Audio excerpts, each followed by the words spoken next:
cette petite vidéo aujourd'hui pour vous présenter le nouveau jeu de la boutique Orthodi, un jeu qui s'appelle OrthoZen et qui vous permettra de travailler la mémoire, les différents types de mémoire, les fonctions exécutives et la numération avec vos patients. Donc c'est un matériel qui va s'adresser à des individus de tous les âges, à la fois les adultes, les enfants et les adolescents.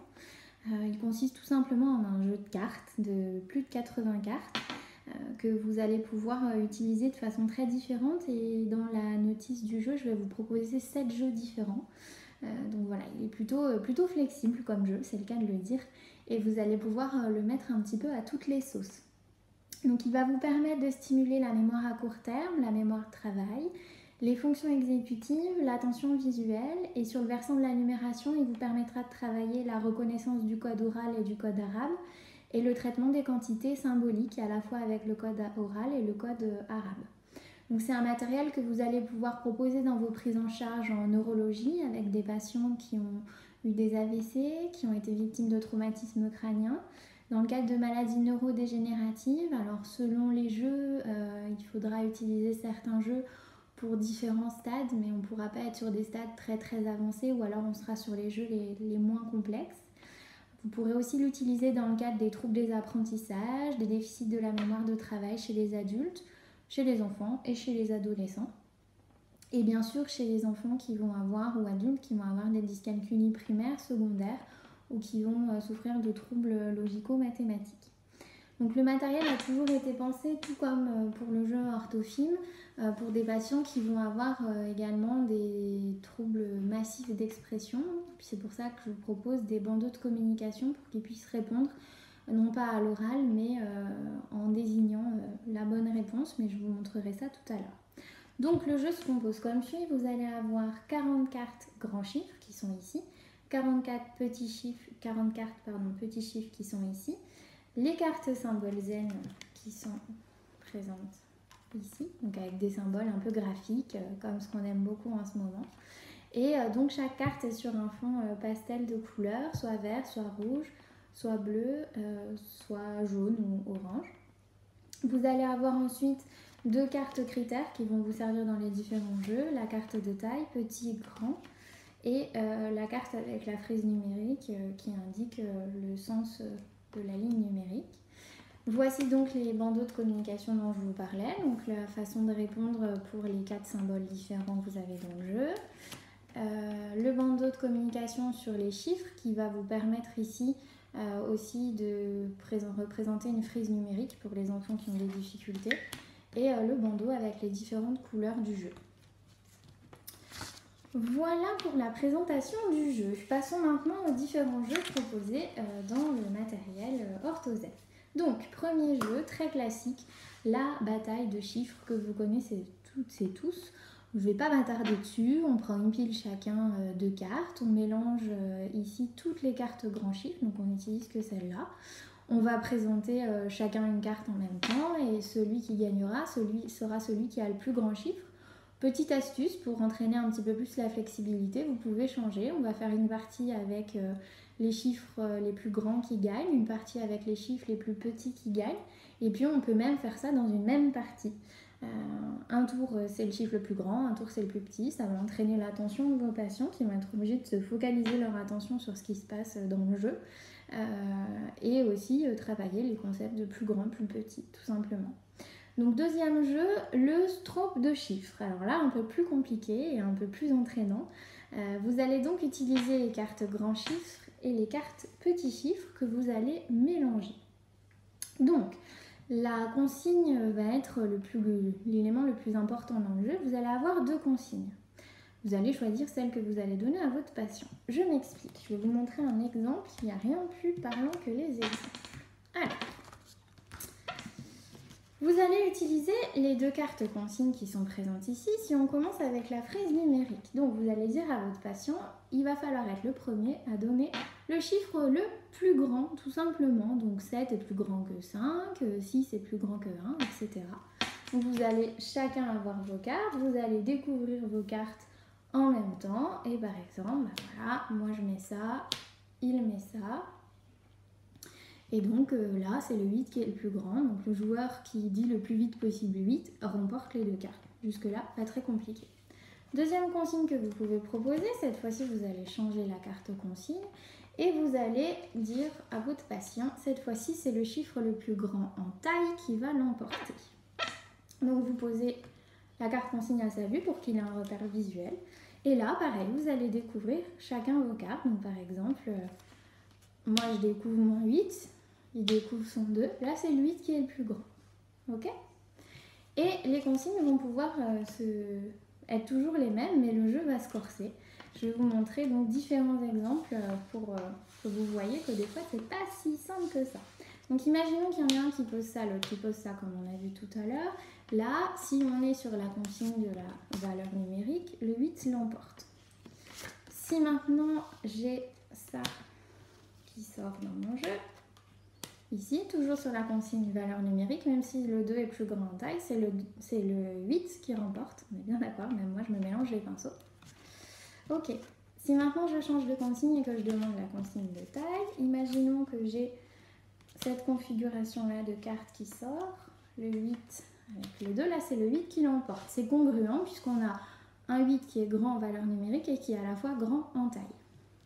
Maintenant, plus compliqué, si j'ai ça qui sort. Et bien là, ça va être, il va falloir répondre le plus rapidement 2, puisque là c'est le 2 qui est plus grand en taille, et il va falloir inhiber complètement la valeur, les chiffres et la valeur numérique. Donc c'est un exercice qui va pas être facile pour tout le monde, surtout avec la rapidité.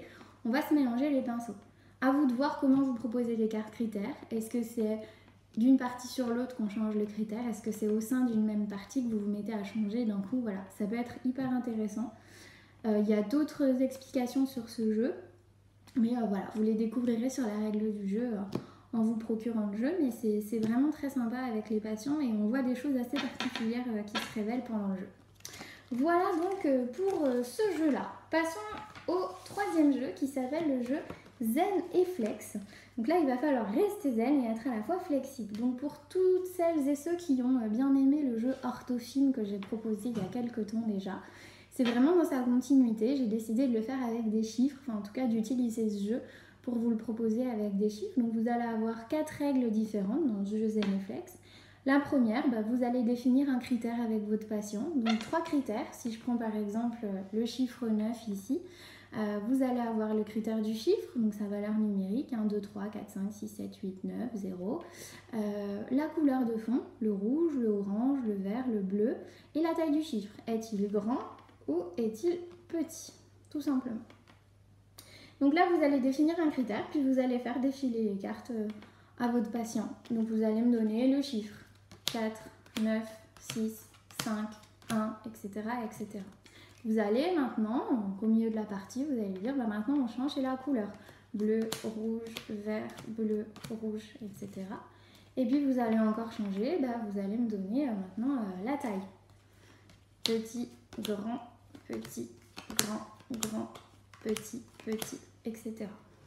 Donc voilà. Et vous pouvez switcher très très vite pendant la partie pour entraîner la flexibilité et l'inhibition de votre patient. Deuxième règle du jeu, une carte sur 2. Cette fois-ci, vous allez toujours définir 1, 2 ou 3 critères et vous allez demander au patient d'alterner. Par exemple, une fois la couleur, une fois le chiffre. Couleur, chiffre, couleur, chiffre. Couleur rouge, chiffre 5. Couleur bleu, chiffre 7. Rouge, 6. Rouge, 9. Bleu, 6, etc., etc. Et vous pouvez le faire sur 1, 2 ou 3 critères. Règle du jeu numéro 3, on va mettre en jeu la mémoire de travail cette fois-ci et le patient va devoir vous répondre avec une carte de décalage. Donc vous fixez votre critère, par exemple je veux le chiffre. Donc là il mémorise 6 dans sa tête. Donc là il vous dit 6, il mémorise 1. Il vous dit 1 et il mémorise 9. Il vous dit 4, etc. Et vous pouvez le faire avec la taille. Il vous dit grand, il mémorise petit, etc. Il vous dit bleu, il mémorise rouge, etc. Dernier jeu, mise en jeu de la mémoire à court terme. Là, vous pouvez rajouter les cartes symboles qui sont ici, qui vont être super intéressantes dans ce contexte. Vous allez donc placer 1, 2, 3, 4 cartes au niveau du patient. On va essayer avec 2, donc vous lui les montrez. Il va devoir mémoriser, je ne sais pas, par exemple, il y a 1, 2, 3, 4, 5, 6, 7, 8 ovales qui sont sur un fond vert. Là, on va peut-être pas s'amuser à compter les rectangles, mais plein de rectangles superposés sur un fond rouge. Vous retournez et puis vous lui demandez qu'est-ce qu'il y avait ici, qu'est-ce qu'il y avait ici, combien il y en avait, si c'est des chiffres, quelle taille ils avaient, quelle était la valeur du chiffre, quel nombre ça fait, quel grand nombre ça fait si vous en mettez plein.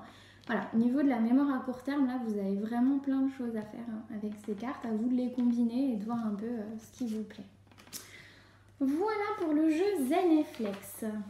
Et maintenant, je vais vous proposer le dernier jeu qui s'appelle Memory Zen, qui est un jeu que vous allez pouvoir proposer à vos patients, mais auquel vous allez pouvoir jouer avec vos amis également, puisque moi, c'est un jeu que j'aime beaucoup et auquel je joue souvent avec des amis, donc vous pouvez essayer. Donc le but du jeu, ça va être de rester zen, surtout parce que c'est pas toujours facile, et de se débarrasser de l'intégralité de ces cartes. Donc pour cela, vous allez prendre les cartes grands chiffres et vous allez prendre les cartes symboles qui sont ici. Vous allez les mélanger et vous allez distribuer 4 cartes à chaque joueur. Donc bon, moi je suis toute seule, donc je vais vous montrer à moi seule, mais vous allez imaginer qu'il y a quelqu'un en face. Donc on distribue 4 cartes que je ne regarde pas pour le moment. J'ai une pioche et j'ai une pile de défausse qui est là. Vous verrez dans la règle de jeu, je parle de pile de défausse. Donc, à savoir, chaque symbole vaut 10 points. Tous les autres chiffres valent la valeur du chiffre. Donc, 1 vaut 1, 2 vaut 2, 3 vaut 3, etc. Vous allez regarder seulement 2 cartes de votre jeu. Donc là, je les regarde sans les montrer à mon adversaire, je les mémorise. Pour vous montrer, vous, j'ai un 2 et un 1. Donc, je les replace et j'essaye de bien me rappeler qu'ici, j'ai un 2, ici, j'ai un 1. Petite astuce, moi, je mémorise 21. Ça m'aide vachement. Et donc le but du jeu, ça va être de ne plus avoir de cartes, ou en tout cas d'avoir le moins de points possible. Donc il faut se débarrasser des gros points, et il faut essayer de se débarrasser de ces cartes. Pour se débarrasser de ces cartes, même principe que le Uno. Dès que je vois, même si c'est pas mon tour, dès que je vois la carte dans la pile de défausse, je m'en débarrasse, très vite. Par exemple, je vois ce symbole, je pose ce symbole. En plus, il vaut 10 points, donc il faut que je le pose absolument. Je vois un 4, je pose un 4.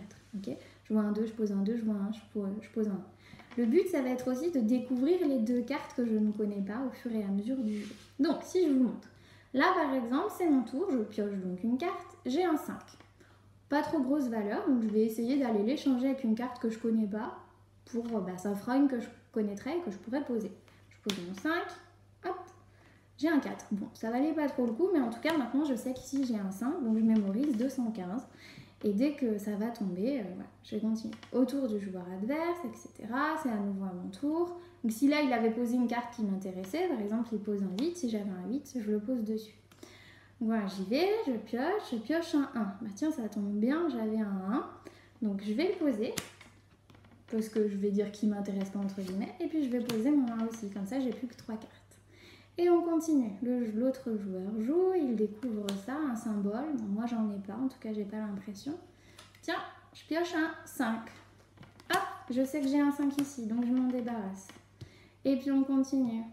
L'autre joueur joue. Imaginons qu'il pose ça, moi, j'ai toujours pas. Hop, tiens, je pioche un 2.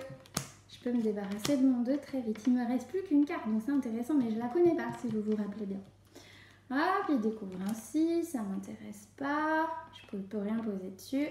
J'ai un symbole, bon je vais pas échanger avec un symbole, c'est la carte la plus grande, donc à mon avis, même si j'ai un symbole ici, j'y serais pas très gagnante. Donc je pose. Chacun de développer ses stratégies après, on est bien d'accord. Hop, j'ai un 7, je vais essayer d'échanger, comme ça maintenant je saurais que j'ai un 7 là-dessous. Ah bah, il y avait un symbole, donc c'est plutôt intéressant. Donc l'autre joueur joue. Voilà. Et quand j'aurai un 7 qui va tomber, je vais pouvoir me débarrasser de mon 7 et j'aurai terminé. Donc soit vous faites une partie comme ça jusqu'à ce que quelqu'un n'ait plus de cartes et qu'on y arrive, c'est possible, mais ça fait des parties assez longues. Sinon, vous pouvez proposer au patient de dire le mot zen quand il pense qu'il n'a pas beaucoup de points et qu'il veut qu'on arrête la partie. Et ça s'arrêtera au tour suivant. Donc le joueur d'en face pourra encore jouer une fois.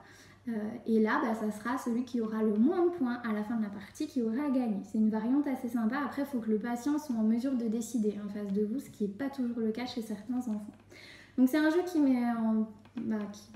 permet de travailler la mémoire, très clairement, la mémoire de travail. Vous allez voir que là, les interférences, si quelqu'un vous parle, vous balance des chiffres pendant ce temps, c'est juste horrible. Et puis vous allez voir qu'avec des amis, c'est hyper intéressant.